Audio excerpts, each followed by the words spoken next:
မွေတော့ပြန်အောင်မင်းမရဲ့မိသက်ဆေးဘူးကဘာလို့မှလိုလဲမလိုတဲ့ဥစ္စာကို ဆိုင်ရှင်းအောင်ရောက်နေပဲဟာရှင်းရတယ်တကယ်ပဲသိတာလာ လိုက်တော့ဘူးလို့ လာနော်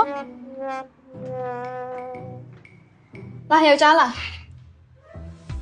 မင်္ဂလာပါရှင်အမဗာလေးမြတ်ပြပေးရမလဲရှင်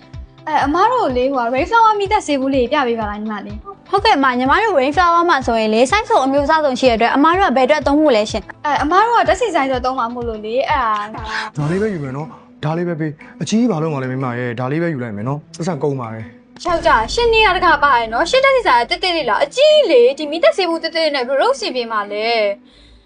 တကယ်ပါပဲရှင်နောက်တစ်ခေါက်ထပ်မပြောနဲ့နော်ရှင်ထပ်ပြောလို့ရှင်ရှင်းပတ်စံနဲ့ကျမဒီတစ်ဆိုင်လုံးကိုဝယ်ပြမှာ အေးပါမင်းမရဲ့ပြီးရောကွာ မလေးအမားတို့လေဟိုတက်စီဆိုင်အတွက်ဟိုအစင်ပြေစိတ်ချလို့ရတဲ့မိသက်ဆေးဘူးလေးပြပြီနော်